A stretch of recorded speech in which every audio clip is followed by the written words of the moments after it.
बिस्मिल्लाहिर्रहमानिर्रहीम। अस्सलाम वालेकुम नाज़रीन, मैं हूं फैयाज़ राजा और आप देख रहे हैं आपका अपना यूट्यूब चैनल। दोस्तों, दो तीन अहम तरीन डेवलपमेंट जिन्होंने तमाम तर सियासी सूरत-ए-हाल, मुल्क की मौजूदा सूरत-ए-हाल बदल कर रख दी। Chief justice of Pakistan justice Umar Ata Bandial की जानिब से बरादर जजेस के साथ अहम तरीन मुलाकातें। इन मुलाकातों का क्या एजेंडा सामने आया और कल के दिन से सुप्रीम कोर्ट का अहम तरीन अदालती दिन शुरू होने वाला, लेकिन उस दिन के आगाज से 24 घंटे कबल अहम तरीन शख्सियत के इंतकाल की खबर आ गई। जरदारी की जानिब से नवाज शरीफ को एक अहम तरीन खुफिया पैगाम भिजवाया गया है और कप्तान की एक बार फिर 11 अप्रैल को तलबी किस मामले के अंदर तफसीलात आपके सामने रखेंगे। लेकिन इस वक्त सूरत हाल यह है पीडीएम और माफिया की कि वो अपना जहनी तवाज़न मुकम्मल तौर पर खो चुके हैं और आज खास तौर पर नून लीग के रुकन असम्बली मुर्तज़ा जावेद अब्बासी की जानिब से जिस किस्म के नाजेबा अल्फाज का इस्तेमाल किया गया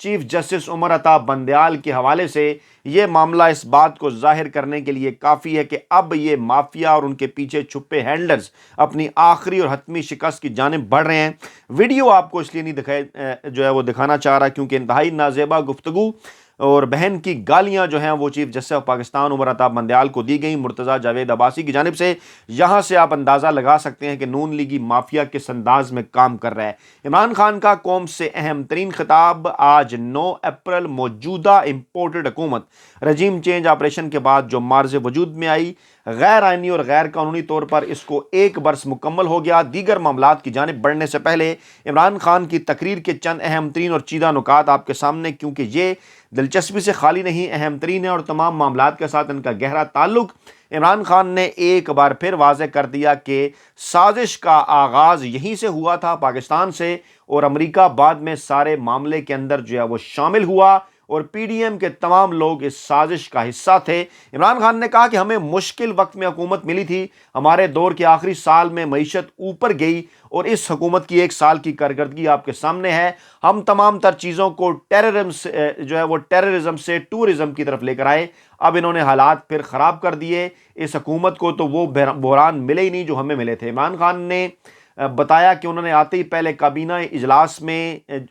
काबीना इजलास के अंदर ईसीएल से अपने नाम निकलवाए इस इम्पोर्टेड हुकूमत ने, फिर नैब और एफआईए को तबाह किया, पूरी एफआईए को हमारे ऊपर केसेस बनाने के ऊपर लगा दिया। मेरे ऊपर अब तक 144 केसेस बन चुके हैं, जिनमें से 40 दहशतगर्दी के हैं। अली अमीन गंडापुर कर गद्दारी का मुकदमा बना दिया गया। हुकूमत का काम मुझे सिक्योरिटी देना है जो नहीं दे रही। बनीगाला के घर के वारंट निकले और डीजी और जो डीएजी है वो जमान पार्क लेकर आ गया और मुझे सलमान तासीर की तरह कत्ल कराने की साजिश की। साबिक वज़ीर आज़म ने कहा कि मुझ पर हमले के बाद जेआईटी को सबोटाज किया गया, मेरे घर पर हमला किया गया, ये मुझे मुर्तज़ा भुट्टो की तरह कत्ल करना चाहते थे। सारा प्लान सिर्फ मुझे रास्ते से हटाना था। इन्हें डर था कि मुझे जेल में डाला तो और मकबूल हो जाऊंगा, इसलिए कत्ल कर दो। अब इमरान खान की ये अहम तरीन तकरीर और उसके बाद फिर माफिया का वही पुराना तरीकाकार, जी हाँ बिल्कुल, जो इससे पहले भी आपको कई मामलात के अंदर जो है वो नजर आ चुका। और इससे पहले आपको याद होगा कि शहबाज शरीफ के केसेस के ऊपर तफ्तीश करने वाले अफसरान किस तरह,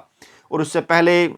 उनका एक साथी जिसके ऊपर मनी लॉन्ड्रिंग का भी इल्ज़ाम था, किस तरह से हार्ट अटैक का शिकार हुए। और आज फिर ये खबर आई, अहम तरीन और बड़ी खबर, अहम तरीन शख्सियत इमरान खान हमला केस का पहला तफ्तीशी अफसर इंतकाल कर गया और मामला एक बार फिर उसी जो है वो हार्ट अटैक का। चेयरमैन पाकिस्तान तहरीक इंसाफ इमरान खान पर हमले की तफ्तीश करने वाला पहला अफसर दिल का दौरा पड़ने से इंतकाल कर गया। थाना सदर वजीराबाद में तैनात एसएचओ आमिर शहजाद दिल का दौरा पड़ने से इंतकाल हुआ। जनाब इस एसएचओ का और एसएचओ आमिर शहजाद इमरान खान हमला केस का पहला तफ्तीशी अफसर था, मदई भी था। और आमिर शहजाद के कज़न का कहना है कि पुलिस अफसर को आज घर में सीने की तकलीफ हुई थी, उन्हें अस्पताल ले जाएगा ताहम वो जामबर ना हो सके। और हम इमरान खान पर हमले के वक्त आमिर शहजाद एसएचओ थाना सिटी वजीराबाद में तैनात थे और चेयरमैन पीटीआई इमरान खान पर 3 नवंबर 2022 में वजीराबाद में हमला किया गया जिसमें वो जख्मी हो गए थे। अब इस सूरत हाल से आप अच्छी तरह से इस बात का अंदाज़ा लगा सकते हैं कि पाकिस्तान में माफिया, सियासी माफिया, नून लीग, जरदारी और दीगर रवायती सियासी जमातों पर वो मुश्तमिल है, वो किस तरह से काम कर रहा है, किस तरह से इससे पहले इस हवाले से सबूत भी सामने आ चुके हैं। हम किसी पर इल्ज़ाम नहीं लगाते, लेकिन मामलात आपके सामने हैं। क्यों पुरस्रार हालात के अंदर ये हलाकतें हो रही हैं। इससे पहले 2 हलाकतें हो चुकी और अब ये हलाकत भी सामने आई। पाकिस्तान की जो पूरी सियासी तारीख है वो इस किस्म की अजीबो-गरीब किस्म की हलाकतों से, लोगों को रास्तों से हटाने के हवाले से भरी हुई है। और ये तमाम तर मामलात एक ही जानिब इशारा करते हैं कि पाकिस्तान का जो सियासी माफिया है वो किसी तौर नहीं चाहता कि इमरान खान वापस इक़्तिदार में आएँ और अवाम के साथ मिलकर उनका एहतसाब करें। दूसरा जनाब, एक और अहम तरीन डेवलपमेंट, क्योंकि सुप्रीम कोर्ट ऑफ पाकिस्तान के अंदर तकसीम के हवाले से मामलात को बड़ी तेज़ी के साथ प्रोपेगेंडा करके जो है वो उसको प्रमोट किया जा रहा था, प्रोपेगेट किया जा रहा था कि सुप्रीम कोर्ट के इख्तलाफात शदीद नौयत के हैं। और अब ज़राए का यह दावा है कि chief justice of Pakistan justice Umar Ata Bandial की जानिब से सुप्रीम कोर्ट में जजेस की तकसीम के खात्मे के लिए मुशावरत की गई है। कुछ अहम तरीन इक़दामात उनकी तरफ से उठाए गए हैं और ज़राए का ये कहना है कि चीफ जस्टिस उमर अता बंदयाल ने जजेस साहिबान से अलहदा मुलाकातें की हैं, उनसे मुशावरत की है। और कल के दिन से जिस हफ्ते का आगाज़ हो रहा है सुप्रीम कोर्ट ऑफ पाकिस्तान के अंदर, उस हवाले से उन्होंने ये मुलाकातें की हैं और बेंचेस के अंदर ख़ास तौर पर इख्तलाफात का तासुर ख़त्म करने के लिए और इत्तफ़ाक़ राय पैदा करने के लिए जो बेंच बनाए हैं वो इंतहाई और ख़ुसूसी अहमियत के हामिल हैं। उन्होंने इंतख़ाबात केस में इख्तलाफी नोट देने वाले जजेस को अपने बेंच के अंदर शामिल कर लिया और कल से जो शुरू होने वाला हफ्ता है इसमें जस्टिस जैया आफरीदी और justice Athar Minallah chief justice of Pakistan के बेंच का हिस्सा होंगे, जबकि जस्टिस काजी फ़ाइज़ ईसा के साथ जस्टिस मोहम्मद अली मज़र को बेंच में उनके साथ शामिल कर दिया गया है। इसी तरह से जस्टिस मंसूर अली शाह और जस्टिस आयशा मलिक एक बेंच में शामिल हैं। जस्टिस अतर मिनल्ला आइंदा हफ्ते जस्टिस मुनीब अख्तर और जस्टिस मुज़ाहिर नकवी के साथ भी बेंच में शामिल होंगे, जबकि जस्टिस जमाल मंदोखेल और जस्टिस जो है वो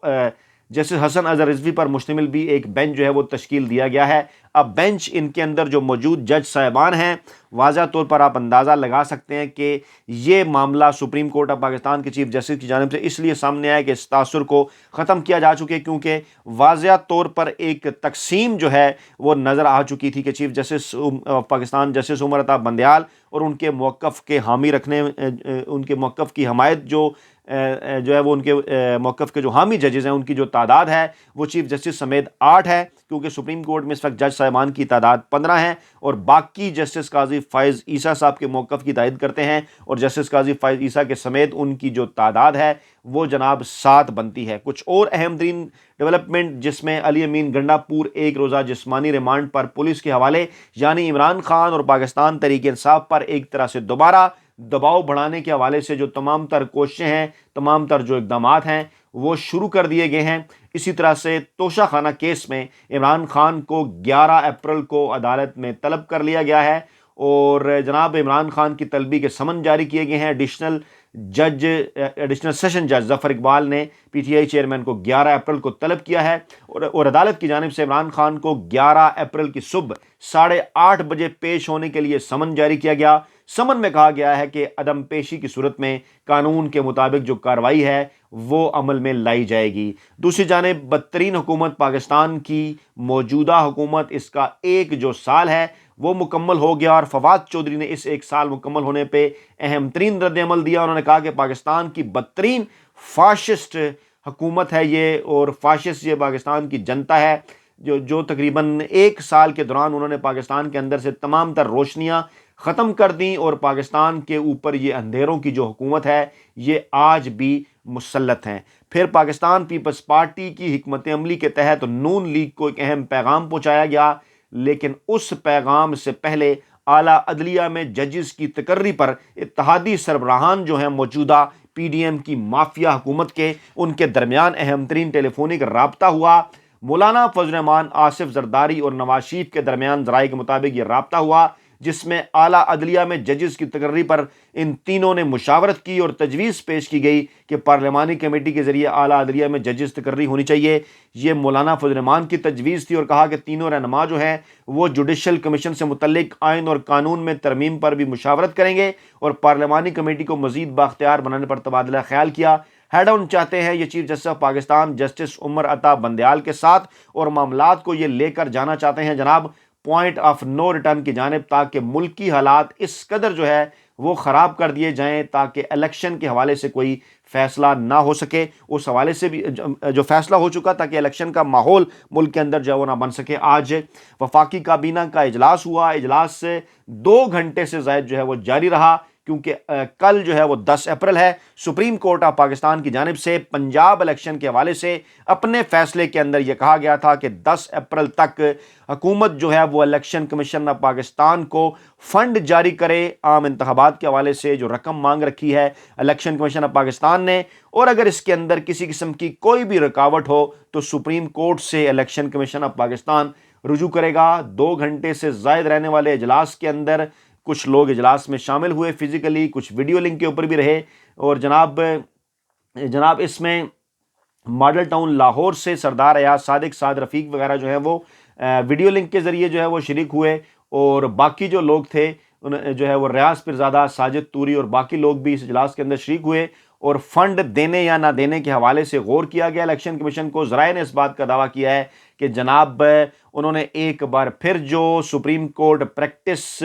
اینڈ پروسیجر بل ہے وہ جو واپس بھجوایا گیا صدر مملکت کی جانب سے، اس پر بھی ایک بار پھر غور کیا اور یہ دیکھا کہ اس کو دوبارہ کیسے پارلیمنٹ کے مشترکہ اجلاس سے منظور کرایا جا سکتا ہے، لیکن مین ایجنڈا وہی فنڈز کی منظوری تھا۔ ذرائع کے مطابق اس فنڈ کی منظوری نہیں دی گئی، بلکہ اس بات کی منظوری دی گئی کہ یہ معاملہ پارلیمنٹ کو بھجوایا جائے اور کہا جائے کہ پارلیمنٹ جو ہے وہ اس حوالے سے فیصلہ کرے۔ 21 ارب روپے الیکشن کمیشن کو دینے کا حکم سپریم کورٹ آف پاکستان نے دے رکھا ہے، اور 11 اپریل تک رپورٹ عدالت کے اندر جمع بھی کروانی ہے الیکشن کمیشن آف پاکستان نے، یعنی اس معاملے کو پارلیمنٹ کے اندر لے جا کر اور ایک بار پھر اس معاملے کے اوپر سپریم کورٹ اور پارلیمنٹ کے درمیان جو لڑائی ہے، جو جنگ ہے، وہ کروانے کی کوشش کی جائے گی، اور بظاہر یہ تاثر دیا جائے گا کہ پاکستان کے اندر جو سیاسی جماعتیں ہیں، جو پارلیمان ہے، وہ جناب اس بات کی اجازت نہیں دے رہی تاکہ کیبنٹ سے یہ معاملہ ہٹے یا پی ڈی ایم سے یہ معاملہ ہٹے، حالانکہ اس وقت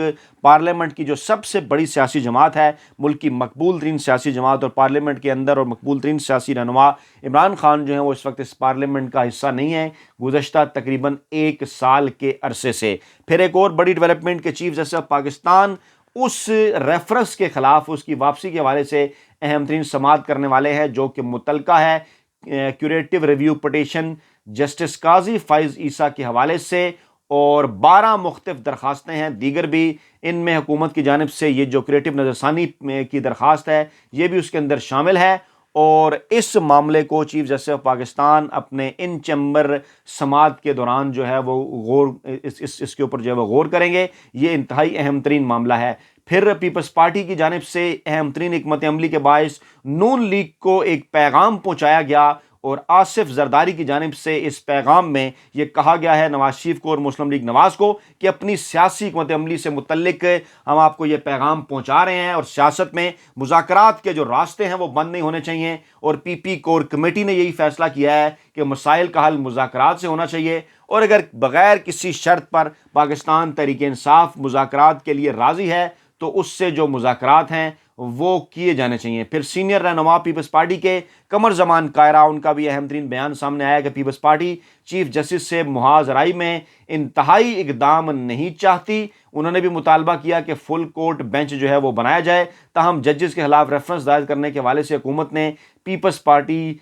سے کوئی سرکاری سطح پر جو ہے وہ بات نہیں کی، یہ انہوں نے واضح کیا، اور پھر انہوں نے یہ بھی کہا کہ پیپلز پارٹی جو ہے وہ تحریک انصاف سے ڈیڈ لاک نہیں چاہتی، بلکہ پاکستان تحریک انصاف سے ڈائلاگ چاہتی ہے۔ جماعت اسلامی کے سربراہ سراج الحق صاحب کی جانب سے بھی اہم ترین بیان سامنے آیا کہ مذاکرات نہ کیے گئے تو خدا نہ خواستہ عزیز ہم وطنوں نہ سننا پڑ جائے۔ انہوں نے بھی مذاکرات کا مشورہ دیتے ہوئے کہا کہ مذاکرات ناکام بھی ہوں تو اس کا حل ایک بار پھر جو ہے وہ مذاکرات ہیں۔ نیلسن منڈیلا کی 27 سالہ جنگ کے بعد انہوں نے مذاکرات کی مثال دی، اور طالبان اور امریکہ کی جنگ کے 22 سال بعد بھی انہوں نے مذاکرات کی مثال دی۔ انہوں نے کہا کہ سیاسی جماعتوں کے اندر فاصلے بڑھ گئے، پاکستان کے اندر یہ پولرائزیشن کم ہونی چاہیے، لیکن اہم ترین معاملہ یہ ہے کہ پاکستان تحریک انصاف کی جانب سے بارہا مذاکرات کے حوالے سے جو ہے وہ بات کی جا چکی. عمران خان اس سے پہلے بھی یہ بات کر چکے. شاہ محمود قریشی, اسد عمر, فواد چودھری, جتنی بھی سینئر قیادت ہے, چاہے اسد کیسر, وہ بھی مذاکرات ہی کے حوالے سے بات کر رہے ہیں. لیکن مذاکرات ہوتا ہے